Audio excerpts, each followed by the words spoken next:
jar. Your consumers are telling you what they want from you. And yesterday, you didn't have to listen to them because they didn't have any power. Today, you have to listen to them. That's the real fundamental, all the way distilled to the bottom level point of the book.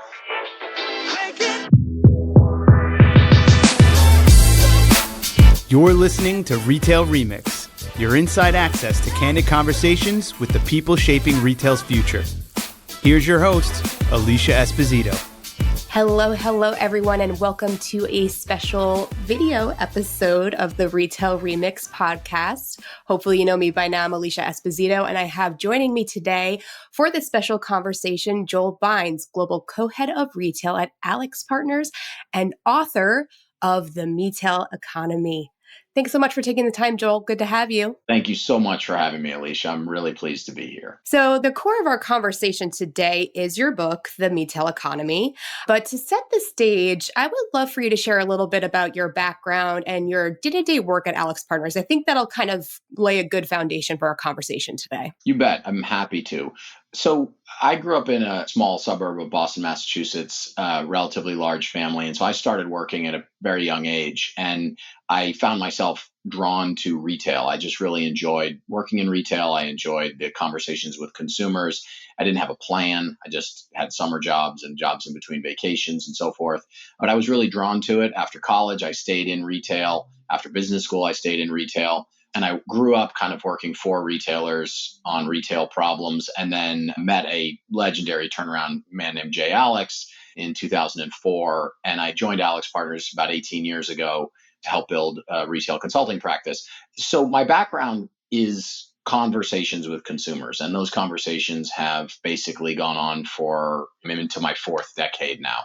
And so that's really what I do. I build and collect relationships, and I have conversations with consumers. My day job at AlixPartners is to look after the largest industry practice we have. We're a global management consulting firm. We have 30 offices and thousands of employees around the world, and retail is the largest industry group for us. So I stay quite busy, but I also found time to write this book. Yeah, it's great. And it seems like your expansive history in retail probably serves you well in your day-to-day work. And I love hearing folks that grew up in retail in a way, because it's that richness of experience. Like, you've lived it, you've been boots on the ground, you've experienced it. So you almost know what questions to ask, what challenges maybe you can hone in on in your work. You know how to kind of get into the conversation in a more meaningful way. Yeah, I agree. I'm not a big fan of the generalist consulting model. I like consulting, but I like consulting as an expert on really complicated problems, which is what we do. Yeah. So to that end, how has your work and, of course, your history in retail informed or even inspired? I'm sure, again, kind of pulling into your past experiences or the day-to-day conversations you're having with your clients who have challenges, who have goals to hit, right? How did that kind of serve you in your process? Yeah, I guess at the highest level, I came to consulting very late in my career. So I had almost a full career in retail before I became a consultant. And so I approached consulting as an observer of the consulting business rather than someone that grew up in the consulting business. And one of the things that I noticed is that there are a lot of books that are written by consultants, but the books all follow a fairly similar model of kind of taking an anecdote and trying to create a methodology and then essentially telling everyone, well, if you just do this, then everything will be fine. And I refer to that as like the equivalent of my high school basketball coach telling me to go home and work on getting taller. It's just like that's what that kind of business book is. But at the same time, as I said, I've spent almost 4 decades talking to consumers. And I began to realize this change that led to the book, The Metail Economy, starting to emerge about 10 years ago. And my only objective was to have something to say to my retail clients and to retail and consumer executives around the world about the fact that something fundamental had changed. I didn't really have a plan for it. I'm not trying to sell consulting services with it. I'm basically trying to put the industry on alert that something fundamental that was not the case as I was growing up in the industry and hasn't been the case before, at least that's my contention, has changed. And that has real implications for people's businesses. That's really all the book does, is it sort of raises the alarm. Because at the end of the day, hundreds of millions of people around the world make their living in the retail and consumer economy, from suppliers all the way through to retailers and everything in between.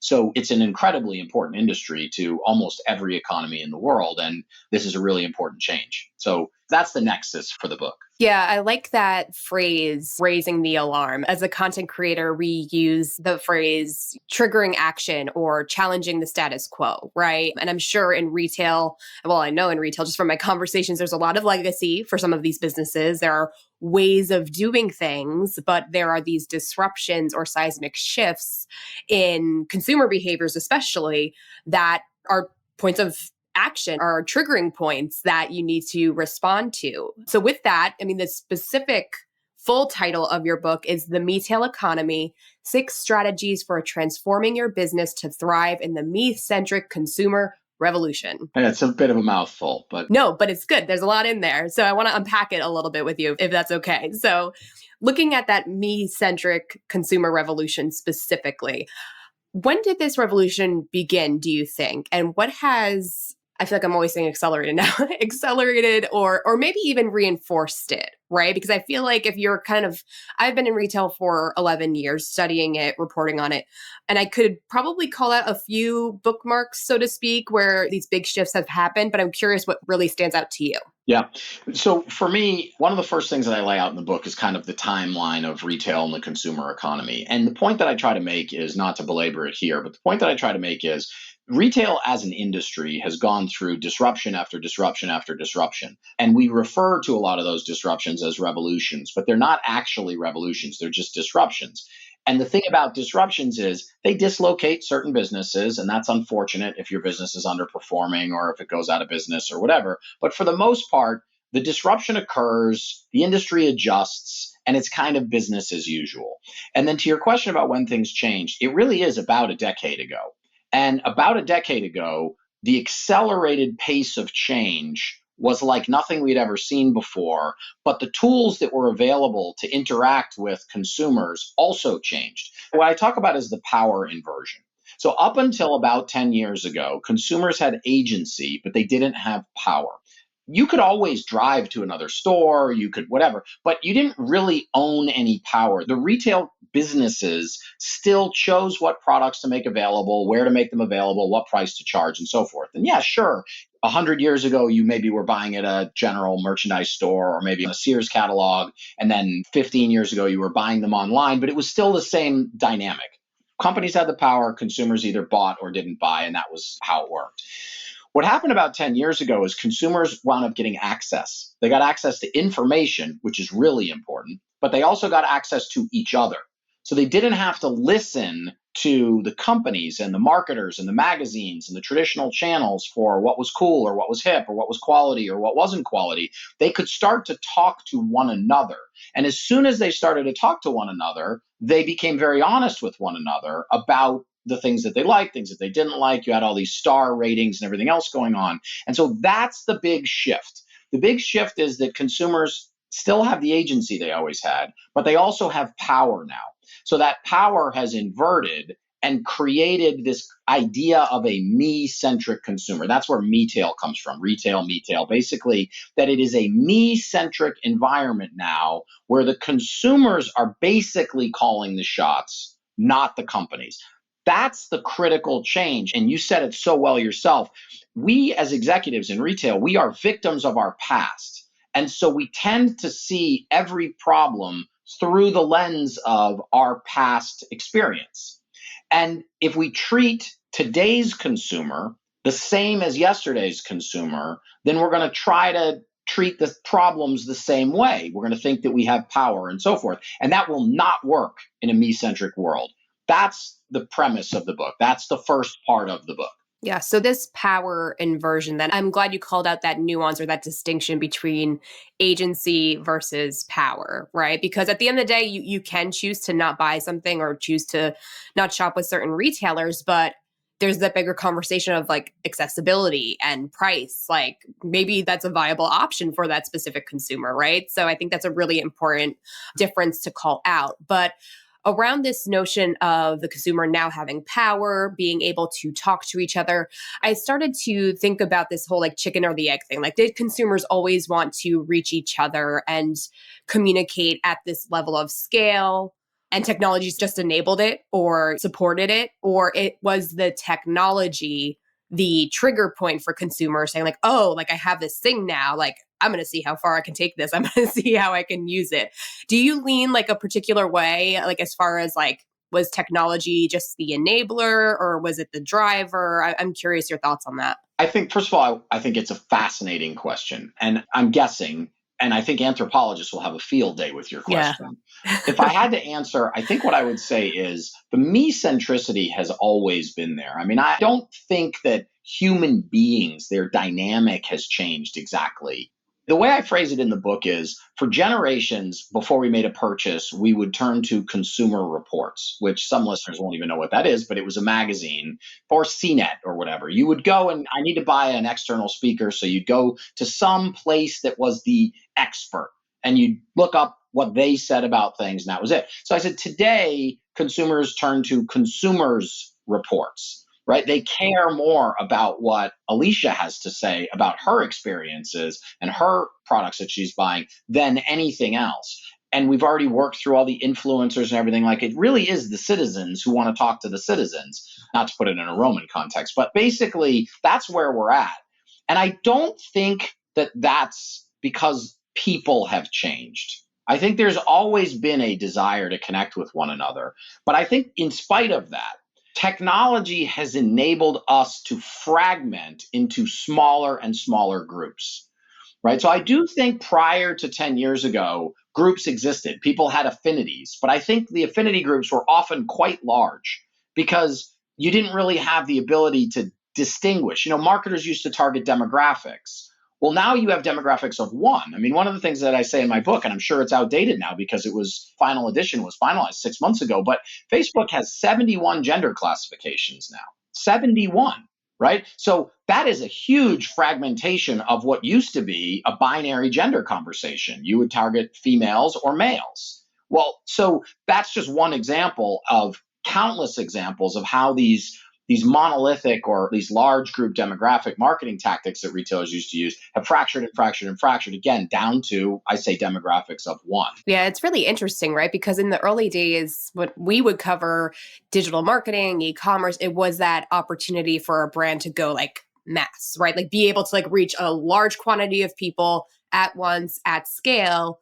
But now it's like we're reverting back to like, okay, like the scale is great, but how do we get as focused as possible for those different pockets or different communities, which we're hearing so much about community-driven experience, community-driven commerce, which I guess ties nicely to my next question that I had for you around just like those deeper, I don't know if it's sociological, but like behavioral traits and expectations of this me-centric revolution. Because it's not just about, clearly by your last response, it's not just about like, oh, we used to just rely on stores, but now we have online now, like that surface level commerce-driven stuff.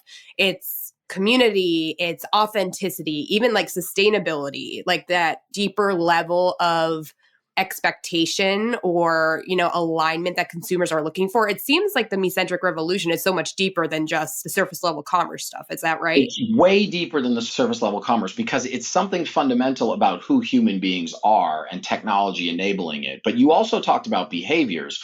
One of the other interesting things, and I lay this out in a couple of examples of the book, is we have gotten to a place where technology and manufacturing and information is so accessible that consumers can become competitors if you don't satisfy their needs. So consumers are actually now not just able to say, oh, I'm not going to shop with retailer X or buy product Y. They can actually become your competitor if you don't satisfy a need. They can set up a Shopify website in 15 minutes. They can find a supplier in 5 minutes. They can create a full online marketing campaign in 20 minutes. And now they're in business competing against you.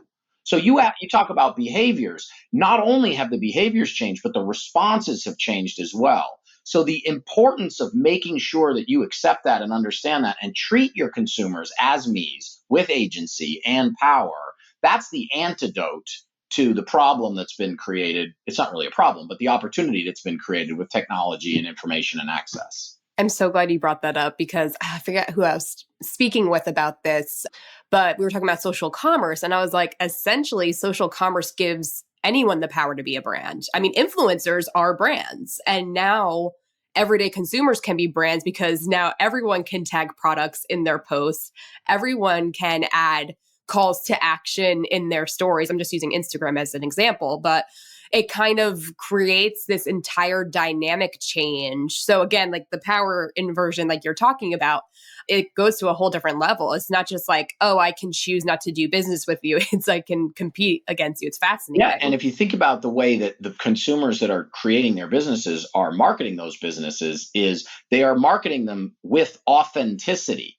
This is my story. This is what I wanted and I couldn't find it. This is why I created this thing, right? And so that authenticity, just go back 20 years, the authentic people were what used to be called the merchant princes, which I know is a sexist term, but that's what the industry used to call them. These people were heroes. People used to laud the merchant princes of old. Those were the people who had authenticity. Not even 20 years later, it's you and me creating an authentic story that attracts a community of like-minded me's that is siphoning business away from the traditional retail channels. That's a perfect example of the danger of missing this me-centric consumer and the Metail economy we're operating in. And that's exactly why I wrote the book. So fascinating. From marketplaces to social selling, the opportunities for e-commerce retailers to grow their business has never been better. But selling on more platforms and in more regions means increasingly complex sales tax requirements. TaxJar automates the entire sales tax compliance lifecycle for retailers, including real-time calculations, multi-channel reporting, nexus calculations, and automated filling. They simplify your sales tax so you can focus on the important stuff, like developing great products and attracting customers. Visit taxjar.com to learn how we can help. So I don't want to just leave the conversation at all of the disruption and big changes. I want to get into some solutions, some strategies. Of course, the goal is to get people to dig into the book specifically, but just a high level, those 6 strategies that you kind of outlined. Can we go through just speed round, like what they entail, what they are, why they're important? Yes. Let me just put an umbrella statement out that my editor and I had a pretty healthy argument about using the word strategy. I lost, obviously, because she's really good at her job. But I'm very clear in the book that I don't view these as strategies. So the analogy that I use is these are ingredients. And just like you and I we start with the same recipe and the same set of ingredients, the way you use them and in what quantity is going to result in one dish, the way I use them is going to result in another dish. So what I did was I basically said, look, this is about creating authentic relationships. Businesses need to create authentic relationships at an individual level. And these are 6 ways that I know that have survived the test of time that you can build authentic relationships with your consumers. So I just want to be clear that because earlier I talked about my distaste for business books. I'm not saying if you employ this strategy, you will be successful. I'm basically saying if you accept the premise of the me-centric consumer, then here are 6 ways that you can build relationships with the consumer. So first one is cost. And I'll do them quickly and you can slow me down or we can go back. But on cost, the point is cost means cost. In a world that we're existing in today, consumers are able to rapidly determine whether you are in fact the lowest price or you are not the lowest price. So that's just a warning for retailers that want to compete on cost, is how much more difficult it is to do that in today's day and age. The second one is convenience. And the key point that I make about convenience is it is convenient for the customer, not convenient for the business. So time and time and time again, I see examples of retailers introducing what should be consumer conveniences, but because of the way I evaluate companies, I can see how they got implemented as company conveniences. So for example, they offer BOPUS, buy online, pick up in store, but when I show up at the store, the pickup location is at the customer service desk, and there's 6 people in line in front of me returning previously opened blenders and bags of grapes, and I have to wait 15 minutes to get my order. That is a customer convenience that is not a customer convenience. So that's what the convenience chapter is all about. The next one is category expertise. So category expertise is all about being an expert. And I basically say that as a category expert, you have to know the answer to every question, or you have to know where to answer the question, because your consumers are coming to you for that expertise. So the key operational point in that chapter is, if you are going to be a category expert, you got to invest in your frontline workers. You got to invest in expertise. You got to invest in tools and all that sort of stuff. The next one is curation. And curation is a fascinating one because by its nature, you're choosing to curate for a certain group of people, which means you are not curating for a large portion of the population. And curation is all about passion and commitment to being the curator. And the curation point is, it's very hard to scale a truly curated business, because the farther away you get from the curator, the harder it becomes to just sort of deliver that same curated experience over and over again. Though there are examples of curators at scale, which I've talked about. And then the last one is community. And community is exactly what you started talking about. It's the idea of social commerce. It's the idea of bringing groups together that are affiliated and affinity oriented towards a community. And the key point about community is that you have to be completely authentic to that community. It's very difficult to create a community, but it is very easy to abandon a community. It's very easy to make a decision that seems somewhat smart from a business perspective, but you can do a lot of damage to that community C. So anyway, those are the C's. No, that's great. So I just want to clarify, make sure I understood your point. Actually, I'm so sorry. Oh, did we? I did five. I'm a writer, not a counter, Joel. Yes. No, I thought I just all of a sudden. So this is now in the wrong order, but the second to last C that I skipped over was customization. And the point about customization is me's want to be part of the conversation, and technology, particularly manufacturing technology, has advanced to the point where you actually can offer. I always say you don't have to offer a truly customized experience. You just have to offer enough choices that it feels customized. And that's what the customization C is about. So that was really fast. Yeah. So not like full on like made to order products, like enter your. You can. Or it could be like select color, select pattern. Like it can be. One choice more than enough choices to feel like I'm part of the process, basically. Got it. Okay. And then I just want to circle back to your point, your umbrella statement, which I appreciated. So reaffirming, confirming to everyone listening right now, these are things that you can kind of do several things. You can do several C's, so to speak. And you can also pivot depending on where your business is, or is that not recommended? No, so recommended, not recommended. It kind of depends on where you are as a business. So if you have a lot of loyal consumers, basically what I always say is, and this sounds like something a consultant would say, but you have to start from your customer and work backwards. Okay. And so too often I see examples of retail businesses that are deciding what they're going to do or what their strategies are that are company forward, right? We've decided that this is important. And generally speaking, those strategies are not as successful as strategies that start customer backwards. So your point about like, do you pivot? You can pivot, but if you've already decided what your consumers want, then it should be harder for you to pivot, because then it's about how do I deliver? And you can use these 6 C's. But you're absolutely right. You can use some of them, one of them, all of them in various quantities. It's just like we're on a cooking show and you and I are about to go to the judge, and the judge is going to say, well, your meatloaf is way better than my meatloaf, even though we had the same 6 ingredients. Yeah, I think that's a really interesting call out for everyone, because it's not just like the categories or the C's that you select. It's like how you actually execute upon it, or like how much focus maybe you put on one versus another, because I'm sure there are shades of gray, so to speak, like the level of customization or the level of community. And sometimes you have a community, but it's just like not good.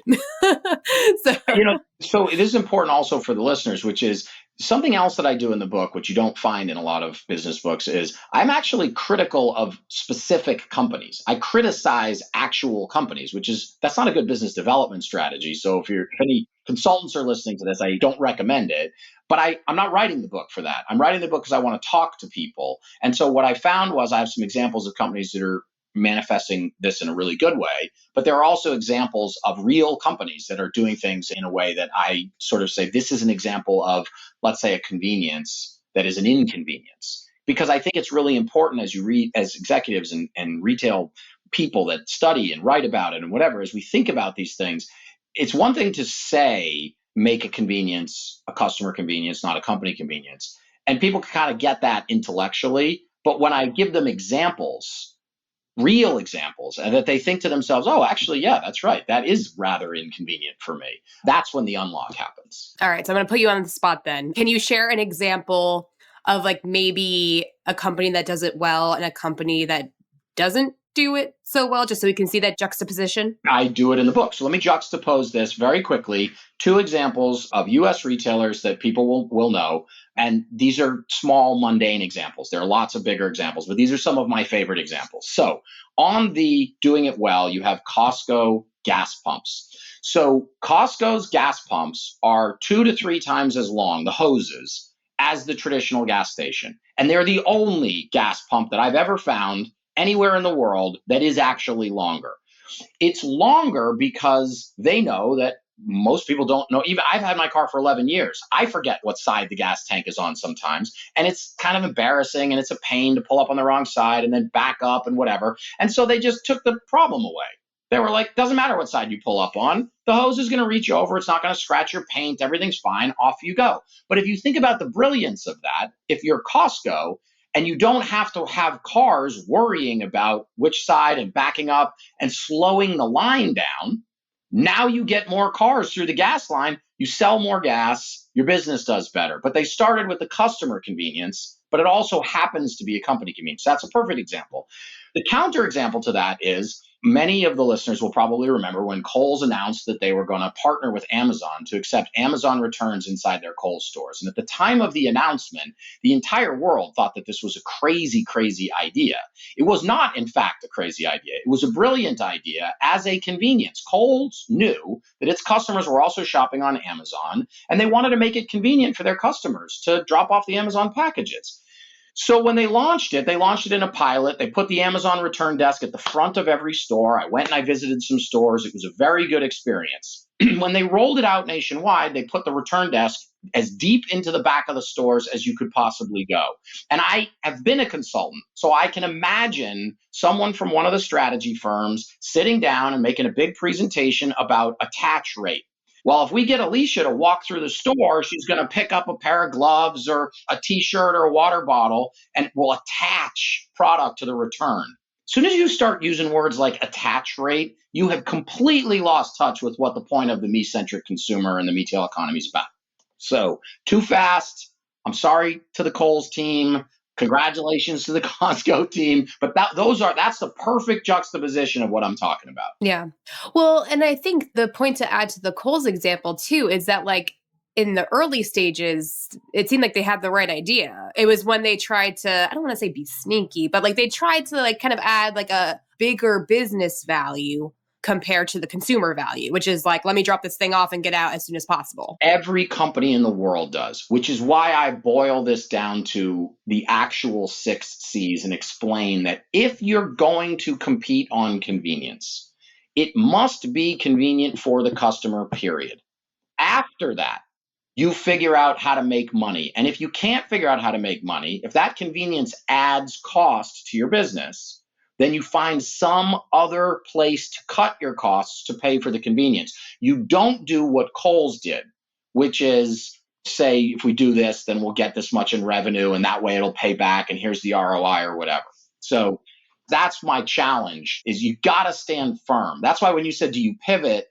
Not really, right? If you've decided that you want to use like a cup of convenience, not a pinch of convenience, then you've got to make sure that everything that you do flows through your business from a convenience lens. And then you figure out how to pay for it. That's what the third part of the book is about is like, okay, great. I accept the me-centric consumer. I accept the 6 C's. Maybe people have other things that they think that's fine. I mean, I'm not trying to be exhaustive. I think it's pretty exhaustive, but somebody might come up with something. And then the third part of the book is, well, how do you do it? I won't go into a lot of detail, but like the way you do it is you start with your consumer, you figure out what your C's are and what amounts. Then you worry about how you reorient your cost structure or your strategic priorities or whatever. Because if you start from the company up, you'll never get there. There'll be too many places where you say, oh, I know we need to do that, but we don't have the money for it, or it's too expensive or whatever. Okay. So a few follow-up questions to that end, then, like how to implement, how to execute successfully. Final point or final question around how to prioritize. We talked earlier about trigger points and things that may be outside of the purview or focus of your business, maybe ways to challenge the status quo. Can you use the 6 C's to challenge the status quo of your business or challenge the status quo maybe of your competitive set? So for example, you're in apparel, not everyone's doing customization super well. Okay, we're going to go all in on customization in order to like help stand out, disrupt the category, et cetera. Like turn it into like a point for innovation versus just customer need. Well, so that's what it's actually meant to be for. The framing is if you ask consumers what they want, they're going to tell you they want the world and the moon and the stars. And if you ask them how much they're willing to pay for it, they're going to say, well, nothing. But nobody can stay in business by doing it that way. So when you listen to your customers, what I'm suggesting is you try to distill that, what they're saying, down into this, like, think of it as like a heat map of our customers actually aren't telling us they care too much about cost because we're providing a better apparel experience or whatever, but they're telling us they care a lot about convenience and customization. That's what our customer cares about, right? But like another customer might care a lot about cost and not so much about convenience. You know, if you think about what it's like to shop in an outlet store versus what it's like to shop in a high service retail environment, one is far less convenient than the other, but people still will shop in one channel or the other, depending on how they feel about cost. So you got to figure out who your me's are and what your me's want. And that's what the framework is for. That's what the 6 C's are for. After that, it's exactly what you said. What does convenience mean in our context, right? So that's why I say it's not a prescription. Alicia Inc. cannot do the same things, even if we have the same mix of the C's. We can't offer our consumers the same things as Joel Inc.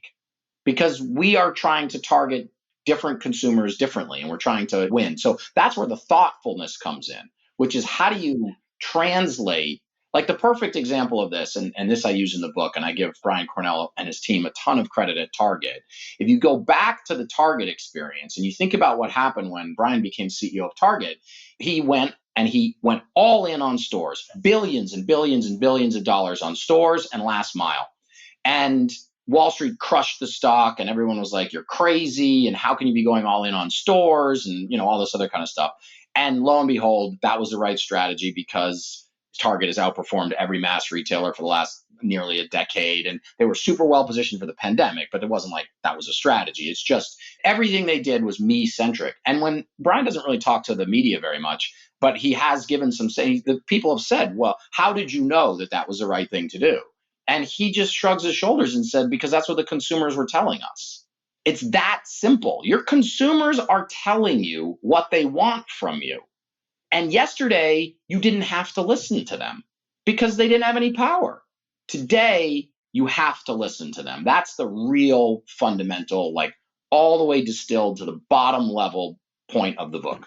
So consumers may tell these business leaders what they want. Some don't quite listen so much or don't listen as well. So the folks who read this book or even listen to this conversation get inspired, want to start digging in. How do they kind of get their teams or executive leaders to rally around whatever their combination of C's is and, turn this into actual action for the business? Well, as you might imagine, I recommend the first step is to read the Metail Economy. But look, the first thing is executives need to, I'm just a guy, right? I think I'm pretty smart. I think I'm pretty experienced, but I'm just Joel. I might be wrong. I mean, you don't really hear a lot of business book authors say that, but I might be wrong. I don't think I'm wrong. Otherwise, I wouldn't have written the book, but I think I could be wrong. So the first one is you have to understand, do I accept the premise that this is the real revolution, right? Superstores, that was a disruption. Specialty stores was a disruption. Category killers was a disruption. E-commerce was a disruption, on and on and on. But they weren't really revolutions because we were just selling stuff to consumers in a different way. But the consumers have now changed, and they have all the power in the relationship. They have access to all the information and everything that we've talked about. If you don't accept that premise, well, that's it. That's where it stops. Come up with your own premise and then figure out how to be strategically successful. But if you do, the whole point of the rest of the book is whether you like the 6 C's, whether you want to have them all start with the letter Q, whether you want 20 of them or 2 of them, to figure out what it is that your customer wants. And one of the things that I do a lot of speeches, as you might imagine, on this topic. One of the things I always love doing is putting up this Wall Street Journal cartoon that I tore out of a book probably like 8, 9, not a book, the newspaper, and keeping a book 8 or 9 years ago. And it's a person at a customer service desk. And the person is saying, when you said satisfaction guaranteed, I thought you meant mine, right? And that's it. That's the whole point. So anyway, I don't know if that answered your question, but that's what I would tell executives to do on Monday morning. Awesome.